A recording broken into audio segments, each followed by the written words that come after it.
ఉద్యోగుల సమస్యలపై చర్చించేందుకు ముగ్గురు మంత్రులతో కేబినెట్ సబ్ కమిటీ వేశారు సీఎం. రేపు మధ్యాహ్నం 2 గంటలకు ఉద్యోగులతో సమావేశం కానుంది కమిటీ. అయితే మంత్రుల కమిటీ వేయటాన్ని స్వాగతించారు ఉద్యోగ సంఘాల నేతలు. భవిష్యత్తులో సమస్యలు వస్తే మంత్రులతో చెప్పుకోవచ్చన్నారు.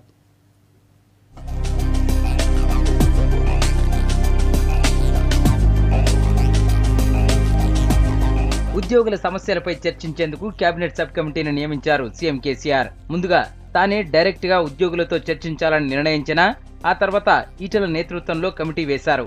ఆర్థిక శాఖ మంత్రితో పాటు జగదీశ్వర్ రెడ్డి, కేటీఆర్లు ఈ కమిటీలో సభ్యులుగా ఉండనున్నారు. అయితే రేపు మధ్యాహ్నం 2 గంటలకు కమిటీతో సెక్రటేరియట్లో చర్చలు జరపనున్నారు ఉద్యోగ సంఘాల జేఏసీ నేతలు.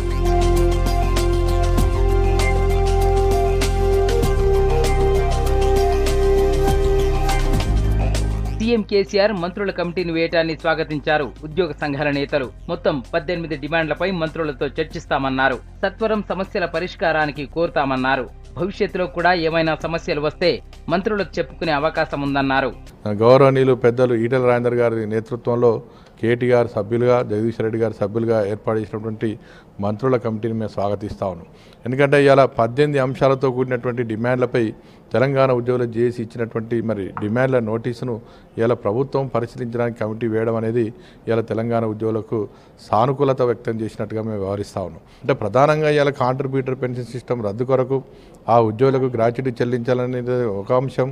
అలాగే ఇలా కొత్తగా పీఆర్సీ వేయాలన్నటువంటి కమిటీ ఎప్పుడైనా పీఆర్సీ చెల్లించాలన్నప్పుడు దానికి 6 నెలల ముందుగానే కమిటీ వేసేటువంటి సాంప్రదాయం గతంలో ఉన్నది కాబట్టి ఆ విధంగా కమిటీ వేయాలని చెప్పి కూడా ప్రభుత్వాన్ని మేము కోరడం జరిగింది. 7 సంవత్సరాల నుంచి బదిలీలు జరగట్లేదు కాబట్టి ఉద్యోగులందరూ కూడా ముఖ్యంగా ఏదైతే ఏజెన్సీ ప్రాంతాల్లో పనిచేస్తున్నారు కొంతమంది వారు కంటిన్యూస్గా ప్రతి మార్చ్, ఏప్రిల్ రాగానే కూడా బదిలీలు ఎప్పుడు జరుగుతాయని చెప్పి ఉద్యోగ సంఘాల మీద ఒత్తిడి చేయడం జరుగుతుంది. మా బదిలీ అనే మా డిమాండ్ని రాష్ట్రం వచ్చిన తర్వాత కూడా ఇంతవరకు కన్సిడర్ చేయలేదు అని చెప్పేసి అడిగారు. ప్రభుత్వం కూడా ఎప్పటికప్పుడు సానుకూలంగానే స్పందించి సమస్యలను కూడా పరిష్కరిస్తూ ఉంది. కాకపోతే బదిలీలు అనేది అందరూ కూడా అడుగుతున్నారు. 4 సంవత్సరాల నుంచి కూడా వెయిట్ చేస్తున్నారు కాబట్టి సో బదిలీలను ఖచ్చితంగా ఇప్పుడు కేబినెట్ సబ్ కమిటీని ఏర్పాటు చేయడం జరిగింది. సమస్యలపై కింది స్థాయి ఉద్యోగుల నుంచి ఒత్తిడి పెరుగుతుందన్నారు నేతలు. 4 ఏళ్లుగా బదిలీలు లేకపోవడంతో మారుమూల ప్రాంతాల్లో ఉన్నవారు ఇబ్బందులు పడుతున్నారన్నారు. మా కోరికను మన్నిస్తారనే నమ్మకం మాకున్నది. ఇలా కింది స్థాయిలో ఉద్యోగులు 8 సంవత్సరాలుగా ఎన్ని బాధలు పడుతున్నారో మా మంత్రులకు తెలియంది కాదు. మా గౌరవ కేటీఆర్ గారు స్వయాన వారు అన్ని జిల్లాల్లో తిరిగి చూస్తూ ఉన్నారు.